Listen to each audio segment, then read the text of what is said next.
അപ്പം ഇന്നത്തെ എൻ്റെ ടോപ്പിക് എന്ന് പറയുന്നത് large language model in Malayalam എന്നുള്ളതാണ്.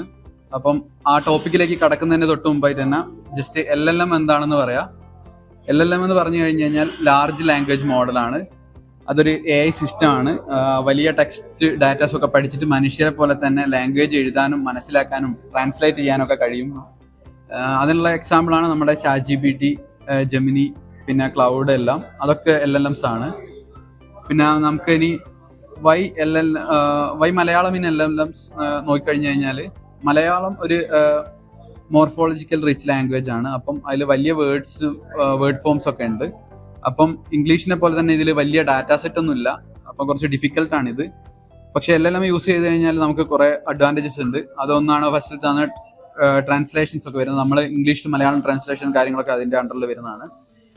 പിന്നെ സമറൈസേഷൻ, വലിയ ആർട്ടിക്കിൾസ് ഷോർട്ട് ചെയ്യുക എന്നുള്ളത് അതിൻ്റെ ഒരു അഡ്വാൻറ്റേജ് ആണ്. പിന്നെ ക്വസ്റ്റ്യൻ ആൻസറിങ്, അതായത് മലയാളം ടെക്സ്റ്റിൽ നിന്ന് ആൻസർ കിട്ടുക, അങ്ങനത്തെ കാര്യങ്ങളൊക്കെ വരുന്നുണ്ട്. പിന്നെ വരുന്നത് കോണ്ടന്റ് ക്രിയേഷൻ, അതായത് സ്റ്റോറി, ന്യൂസ്, ബ്ലോഗ് മലയാളത്തിൽ ജനറേറ്റ് ചെയ്യുക. പിന്നെ വരുന്നതാണ് സ്പീച്ച് ടു ടെക്സ്റ്റ്, പിന്നെ ടെക്സ്റ്റ് ടു സ്പീച്ച്, അതൊക്കെ മലയാളം വോയിസ് അസിസ്റ്റന്റ് കാര്യങ്ങളൊക്കെ ഇത് വെച്ച് ഉപയോഗിച്ച് ചെയ്യാൻ പറ്റും. പിന്നെ അടുത്തായിട്ട് പറയുകയാണെങ്കിൽ മലയാളം LLM എക്സാമ്പിൾസ് കുറച്ച് പറയാം. മലയാളം LLM എക്സാമ്പിളാണ് മലയ LLM എന്ന് പറഞ്ഞിട്ടുള്ളത്. 7B ബേസ് ഓർ ഇൻസ്ട്രക്ട്, അത് മലയാളം പ്ലസ് ഇംഗ്ലീഷ് ട്രെയിൻ ചെയ്യാനുള്ള ഒരു മോഡലാണ്. പിന്നെ ഇൻഡിക് ബേർട്ട്, അതായത് ഇന്ത്യൻ ലാംഗ്വേജസ് കവർ ചെയ്യുന്ന ലൈറ്റ് വെയ്റ്റ് മോഡലാണ്. പിന്നെ വേവ് 2 വെക് 3 മലയാളം എന്ന് പറയുന്നത്, അതായത് സ്പീച്ച് ടു ടെക്സ്റ്റ് മോഡലാണത്. പിന്നെ വരുന്നത് മൾട്ടി ഇൻഡിക് സമ്മറൈസേഷൻ മോഡൽസ്, അതായത് മലയാളത്തിൽ നിന്ന് ന്യൂസ് ഹെഡിങ്സ് ഒക്കെ ജനറേറ്റ് ചെയ്യാൻ വേണ്ടിയിട്ടുള്ളത്. ഇതിൻ്റെ ഒരു എക്സാമ്പിൾ ആണ്. ഇനി ഇതിൻ്റെ ചലഞ്ചസ് നോക്കുകയാണെങ്കിൽ ഇതിന് കുറച്ച് മെയിനായിട്ടുള്ള ചലഞ്ചസ് ഉണ്ട്.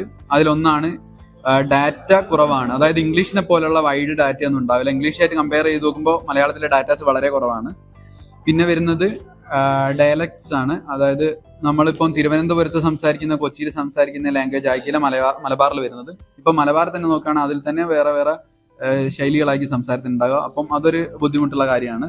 പിന്നെ നമ്മളെ മംഗ്ലീഷ് യൂസേജും ഇതിലൊരു മെയിൻ ചലഞ്ചാണ്. പിന്നെ ഇപ്പോൾ ഇതിൻ്റെ ഫ്യൂച്ചർ ഓപ്പർച്യൂണിറ്റീസ് നോക്കുകയാണെങ്കിൽ കേരള ഗവൺമെൻറ്റും AI ഫോർ ബേർട്ടും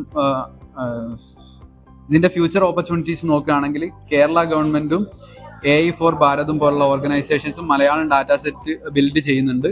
പിന്നെ അതുപോലെ തന്നെ എഡ്യൂക്കേഷൻ, ഹെൽത്ത് കെയർ, ഗവേണൻസ്,